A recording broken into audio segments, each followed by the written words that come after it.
All India Radio presents Morning News.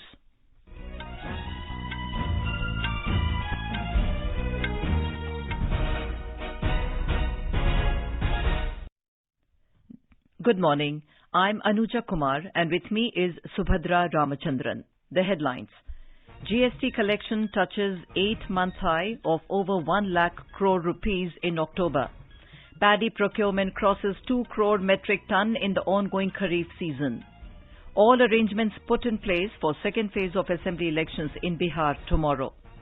27 Maoists surrender in Dantewada district of Chhattisgarh under Lone Varat 2 campaign. India asks Pakistan to immediately vacate Gilgit-Baltistan instead of altering its status. Campaign for US presidential elections enters last lap. Donald Trump and Joe Biden crisscross the country.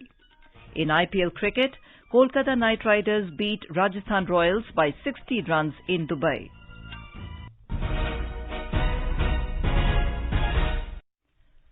As the nation fights the COVID-19 pandemic, we begin with a message of precaution to stay safe and protected by following these 3 simple steps. Wear a face mask, maintain 2 gaz ki duri for social distancing, focus on hand and face hygiene. And now the news in detail. The Finance Ministry has said that 1,05,155 crore rupees of gross GST revenue has been collected in the month of October this year. Out of the gross GST revenue collected, CGST is 19,193 crore rupees, SGST is 25,411 crore rupees, IGST is 52,540 crore rupees, including 23,375 crore rupees collected on import of goods, and cess is 8,011 crore rupees, including 932 crore rupees collected on import of goods. The total number of GSTR 3B returns filed for the month of October up till yesterday is 80 lakh. The government has settled 25,091 crore rupees to CGST and 19,427 crore to SGST from IGST as regular settlement. The total revenue earned by the central government and the state governments after regular settlement in the month of October 2020 is 44,285 crore for CGST and 44,839 crore rupees for the SGST. The revenues for the month are 10% higher than the GST revenues earned in October last year. Talking to AIR News, Finance Secretary A.B. Pandey said, "The figures for the GST collections for October has come, and this is more than 1,05,000 crores. If we compare this figure with the October GST collection of last year, it is about 10% more than the figure of the last year. And if we compare this in the month of September, the GST collection was around 95,000 crores. And now in this month, it has crossed 1,05,000 crores. So in absolute term also, as compared to the last year, as I stated before, it is more than 10%. During the month, revenues from import of goods was 9% higher, and the revenues from domestic transaction, including import of services, are 11% higher than the revenues from these sources during the same month last year. The growth in GST revenue as compared to that in months of July, August and September this year of -14%, -8% and 5% clearly shows the trajectory of recovery of the economy and correspondingly of the revenues. Dr. Pandey said the interventions of the government have led to a positive growth trajectory. Now, because of the series of stimulus and interventions done by the government, direct assistance to the vulnerable sections, giving direct benefit transfers to more than 20 crore Jan Dhan account holders, giving free food 25 kg per month to more than 80 crore people, which means 20 crore families, and also enhanced working capital limit to the MSME and in the various sectors of the industry. Now the results have started coming up. Now not only we have recovered, we are also entering into the positive growth territory. Speaking to AIR News, economist Naveen Gupta said, it indicates a strong recovery in the economy. And the recovery, if we go into figures, finer details, we would see and appreciate that the recovery is both at the domestic as well as international front, because the revenue from imports has on year basis has gone up by 11%, and from domestic transactions has gone up by 11%, and from import it has gone up by 11%. So this shows that the confidence of common man, businesses and investors, both domestic and international, is rising in the Indian economy, and this would definitely result in reduction of fiscal deficit and increase investor confidence. Paddy procurement for Kharif 2020-21 has now crossed 2 crore metric tons mark, with a bumper procurement of 204.59 lakh metric ton paddy in the procuring states and UTs of Punjab, Haryana, Uttar Pradesh, Uttarakhand, Tamil Nadu, Chandigarh, Jammu and Kashmir, Kerala and Gujarat till Saturday against the last year corresponding purchase of 168.87 lakh metric ton. This is an increase of 21.16% over last year. Out of the total purchase of 204.59 lakh metric ton, Punjab alone has contributed 142.81 lakh metric ton, which is 69.80% of the total procurement. About 17.23 lakh farmers have already been benefited from the ongoing KMS procurement operations, with MSP value of 38,627.46 crore rupees. In Bihar, all arrangements have been put in place for the second phase of assembly elections. 94 constituencies spread over 17 districts including Patna, Vaishali, Sitamarhi, Darbhanga and Madhubani will go to polls in this phase tomorrow. More in this report. Over 2.86 crore electorates will decide the fate of 1,463 candidates. That includes 1 transgender and 146 women. Polling will be from 7 a.m. to 6 p.m. Chief Electoral Officer H.R. Srinivas said polling will be up to 4 p.m. in 8 Naxal-affected constituencies. Additional Chief Electoral Officer Sanjay Kumar Singh said security forces have been deployed in Naxal-infested areas to ensure trouble-free polling. BJP is contesting on 45 seats, JDU on 43, RJD on 56 seats and Vikassheel Insan Party is on 6 seats in this phase. With KK Lal from Madhubani, this is Tanvi Khurana, AIR News. In Madhya Pradesh, campaign for by-elections to 28 assembly constituencies ended last evening. Polling will be held between 7 a.m. and 6 p.m. tomorrow. All arrangements have been made to ensure free and fair polling. More from our correspondent. Additional Chief Electoral Officer Arun Kumar Tomar informed that polling will be held on November 3 following the COVID-19 guidelines and with proper security arrangements. 84 companies of Central Police Forces have been deployed at the polling centers. 2,500 SAF Jawans, 10,000 personnel of District Police Force, 7,000 Home Guards and 10,000 Special Police Officers have been deployed. Postal ballots have already been issued for Divyang voters. Arrangements for assistance and wheelchair have also been made at polling stations for them. 355 candidates are in the fray in these elections. Out of these, there are 32 female candidates while 333 are male. Sanjeev Sharma, AIR News, Bhopal. In Assam, educational institutions including private institutions from upper primary to the university level will reopen from today. Principal Secretary in the Department of Education, B. Kalyan Chakravarti said classes will resume following all COVID-19 protocols. However, attendance of students will not be enforced and will be purely based on parental consent. On the other hand, the hostels of all educational institutions will remain closed till further orders. Mr. Chakravarti said that in respect of colleges, staggered timetable will be followed and final decision will be taken by the college authority. The Education Department further said that online mode of education will also continue for students who prefer to attend classes virtually instead of physically attending the classes. Speaking to All India Radio News on the reopening of schools and colleges, Mr. Chakravarti said, The government of Assam has taken a decision to open schools from class 6 upwards to colleges and universities. Of course, attendance is strictly based on consent of the parents and it is not compulsory. Online education will also be continued and detailed standard operating procedure wherein what are the protocols, health protocols to be maintained because of the COVID pandemic. The Himachal Pradesh government has decided to reopen schools on a regular basis from classes 9th to 12th from today. The decision to conduct regular classes was taken at a cabinet meeting recently. However, the consent of parents will be mandatory for students who wish to attend school, and attendance will not be compulsory. Similarly, all colleges will resume classes across the state from today. However, the college administration will have to ensure that COVID-19 guidelines issued by the central government are strictly followed by the staff as well as the students.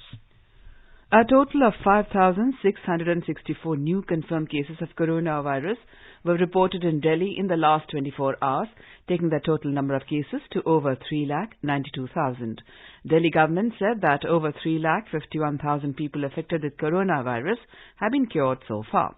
In the last 24 hours, 4,159 people recovered and 51 deaths were reported in the national capital, taking the total to 6,562. Presently, the total number of active cases in the national capital is 34,173.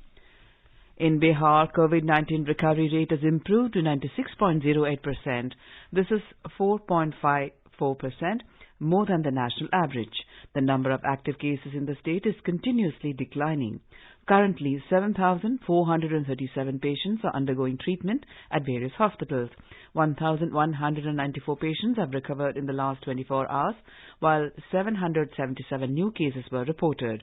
Over 2,09,006 patients have so far recovered from the infection in the state. Uttar Pradesh Chief Minister Yogi Adityanath has stressed the need to create awareness about SMS formula, which means use of soap or sanitizer, mask and social distancing to break the chain of COVID-19, especially during the festival season. The state has achieved another milestone of conducting 1.50 crore COVID tests, which is the highest in the country. A report.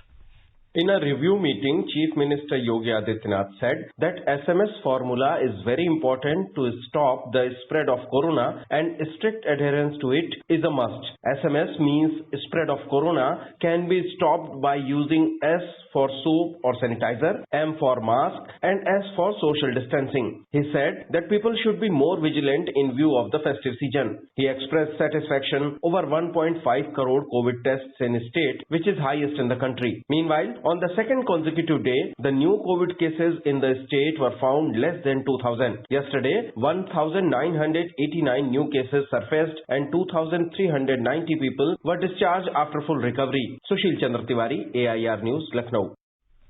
Gujarat recorded 860 new cases of COVID-19 in the last 24 hours. This is the first time in the last 3.5 months that new cases fell below the 900 mark. More from our correspondent. Gujarat has recorded a total 1,73,804 cases till now. Out of these, 1,57,247 patients recovered. 1,128 patients recovered during the last 24 hours. Recovery rate has reached up to 90.47%. More than 61,04,000 tests have been carried out in the state till date. Maximum 220 new cases reported from Surat, while Ahmedabad recorded 177 new cases. At present, total active cases in the state are 12,833, out of which 56 patients are on ventilator. 5 patients died yesterday, taking the total deaths due to COVID-19 up to 3,724. Yogesh Pandya, AR News, Ahmedabad. In Tamil Nadu, the active COVID-19 caseload has declined to 20,994. In the last 24 hours, 2,504 people tested positive for the virus, including 686 in Chennai, while 3,644 recovered. The number of samples tested so far has exceeded the 1 crore mark yesterday. 30 people lost their battle against the disease, taking the total case fatalities to 11,152. In Tamil Nadu, the portfolio of agriculture held by late R. Duraikannu has been allocated to the State Higher Education Minister, K.P. Anbalagan. Governor Banwarilal Purohit said the decision has been taken on the advice of Chief Minister Edappadi Palaniswamy. Mr. K.P. Anbalagan will be redesignated as the Minister for Higher Education and Agriculture. Late Duraikannu, aged 72, was confirmed with COVID-19, passed away on Saturday at a hospital in Chennai. Talking to All India Radio News, Dr. N. Mathur, Director, Lady Hardinge Medical College, New Delhi, said that Extra precaution is the only key to survive until the vaccine for the treatment of COVID-19 is under trial. He advised to adhere to all COVID protocols while travelling in public transport. ये लड़ाई जो है 3 स्तंभों पे हम लड़ रहे हैं जब तक कि हमारे पास वैक्सीन या कोई ट्रीटमेंट नहीं आता।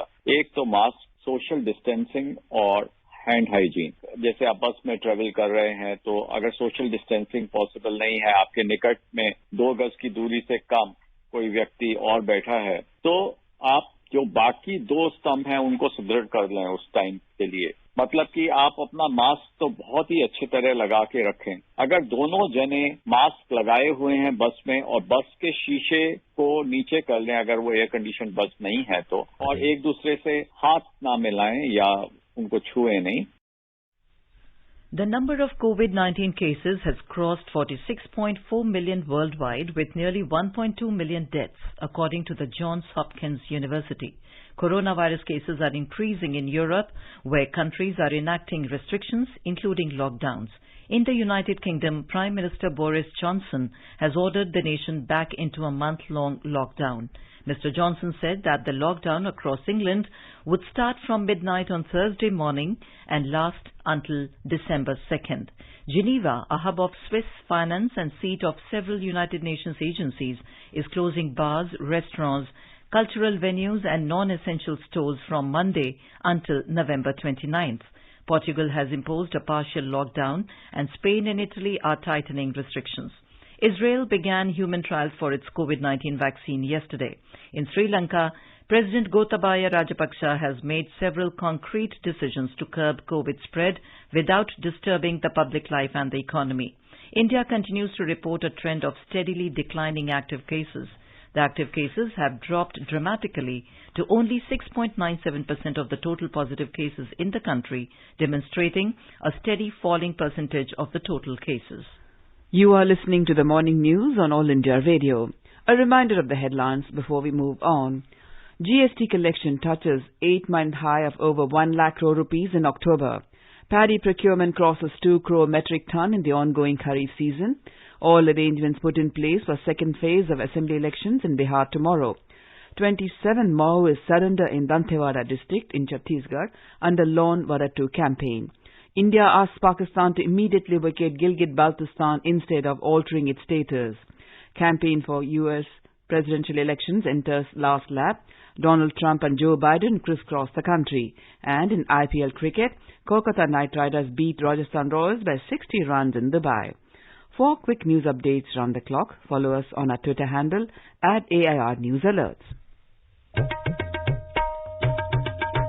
News Services Division of All India Radio brings to you program Employment News in association with the Publications Division, Ministry of Information and Broadcasting. An effective platform for information on job vacancies, training programs, admission notices, results and career advice with experts. Every day at 4:20 p.m. on FM Gold and other frequencies and on our YouTube channel AIR News Official. In Chhattisgarh, 27 Maoists have surrendered in Dantewada district of Tribal Bastar Division. 5 of these rebels carried rewards on their head. These Maoists surrendered at Barsur police station before the senior officials of the district police yesterday.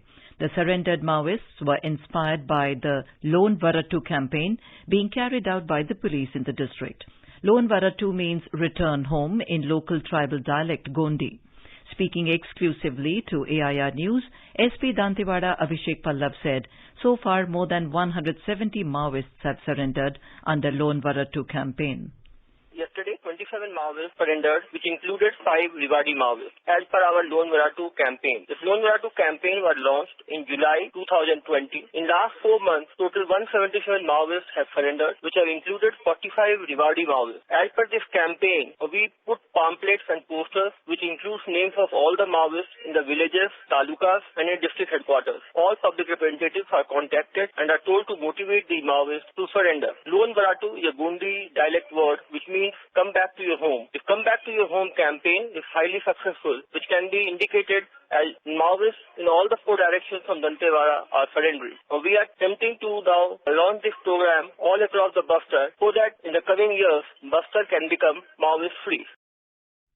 Railways will operate 2,773 suburban services in Mumbai with the addition of 753 suburban services to the existing 2,020 from today. While 552 suburban services have been added on Central Railways, 201 more suburban services have been added on the Western Railway routes. More from our correspondent.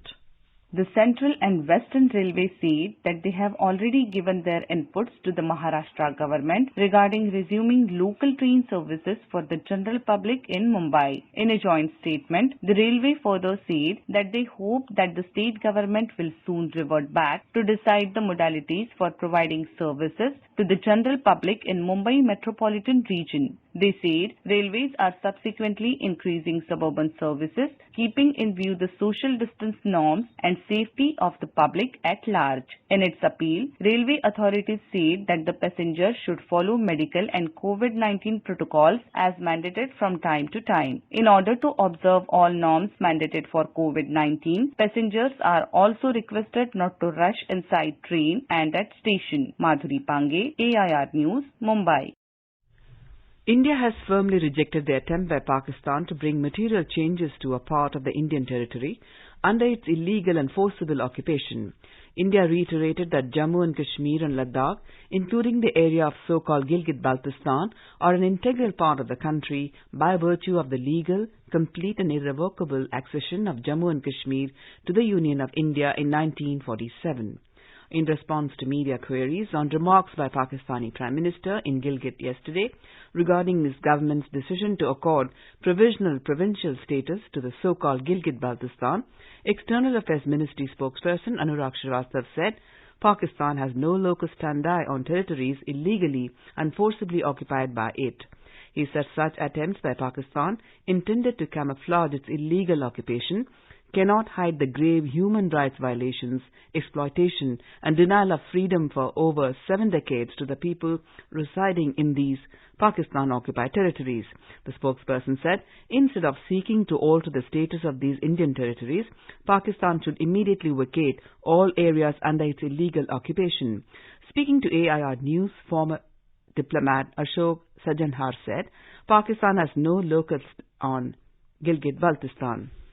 Pakistan has decided to convert Gilgit-Baltistan, what was earlier known as the northern areas, into the 5th province of the country. This has been very strongly criticized by India because Pakistan has no locus standi over this area. It is a part of the Union territories of Jammu and Kashmir and Ladakh. It is an integral part of India, and it was the accession to India took place in October of 1947. So Pakistan has no position to take any action, and India has very strongly objected to it. The people living in Gilgit-Baltistan have also very strongly objected to this decision by Pakistan.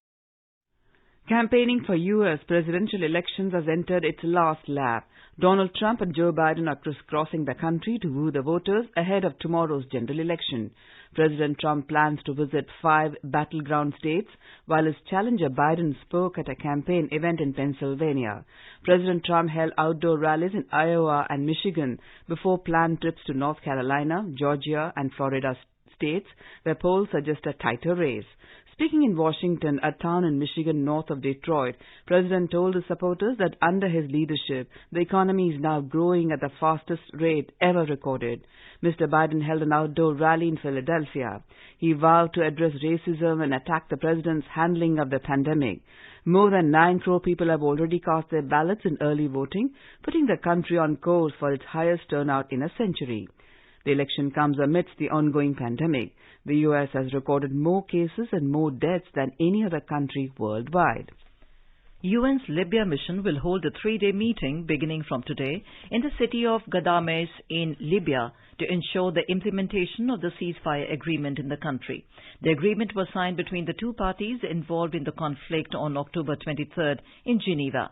The UN mission said a joint 5+5 military commission with representatives from the two parties to the country's conflict will take part in the deliberations. This will be the first time the parties will be meeting on the Libyan territory.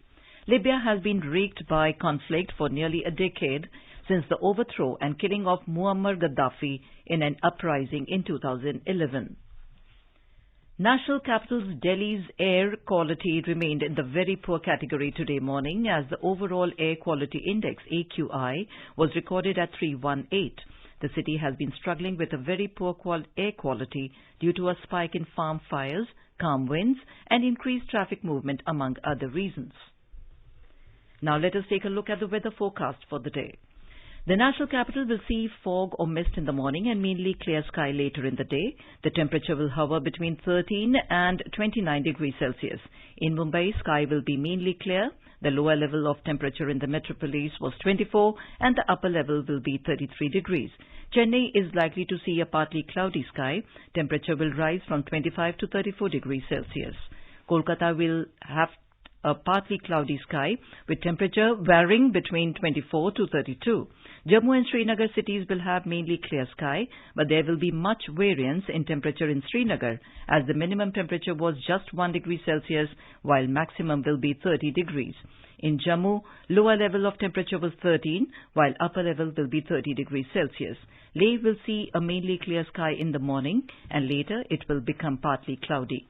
Minimum temperature was -7 degrees Celsius, while the maximum will be 11 degrees. Gilgit will also see a sunny morning, but later sky will become partly cloudy, with temperature rising from 2 to 24 degrees Celsius. In Muzaffarabad, sky will be mainly clear, and the temperature will move from 7 to 27 degrees Celsius. On to sports. In IPL cricket, Kolkata Knight Riders eliminated Rajasthan Royals from the tournament after thrashing them by 60 runs, keeping their playoff hopes alive at Dubai last night. Put into bat first, Kolkata posted a formidable total of 191 for 7 wickets in 20 overs, riding on Ian Morgan's unbeaten 68 off 35 balls. For Rajasthan, Rahul Tewatia bagged 3 wickets, giving 25 runs in his 4 overs. In reply, Rajasthan only managed 131 for 9 in 20 overs, with Pat Cummins grabbing 4 wickets for 34 in 4 overs. With this win, Kolkata have moved to the 4th spot in the points table, with 14 points from 14 matches. On the other hand, Rajasthan are now out from the playoff contention after losing the match against Kolkata. In another match, Chennai Super Kings beat Kings 11 Punjab by 9 wickets at Abu Dhabi. Today, Delhi Capitals will take on Royal Challengers Bangalore in Abu Dhabi. And now an overview of today's newspapers. According to an analysis, India is in the process of ordering COVID-19 vaccine shots that can inoculate half of its population. The top headline in Hindustan Times writes, Global study sees India having edge in vaccines. Our front page headline in the Economic Times says, October GST mop-up tops 1 lakh crore rupees. First time in fiscal year 21, with the government flagging clear signs of recovery. Government to de-link land of sick PSU to speed up closure, notes the Asian Age. Delhi tops list of traffic violations with 27 lakh challans, reports the Times of India. Almost all the dailies have covered the news of the chief of Hizbul Mujahideen being killed in a gunfight in J&K. And finally, under the headline, Local Visitors Fill Tourist Space in Kaziranga, The Hindu has an inbox picture of visitors enjoying elephant safari in Kaziranga Reserve who were kept away due to the pandemic till now. And now, before we end the bulletin, the headlines once again. GST collection touches 8-month high of over 1 lakh crore rupees in October. Paddy procurement crosses 2 crore metric ton in the ongoing Kharif season. All arrangements put in place for second phase of assembly elections in Bihar tomorrow. 27 Maoists surrender in Dantewada district of Chhattisgarh under Lone Varattu campaign. India asks Pakistan to immediately vacate Gilgit-Baltistan instead of altering its status. Campaign for US presidential elections enters last lap.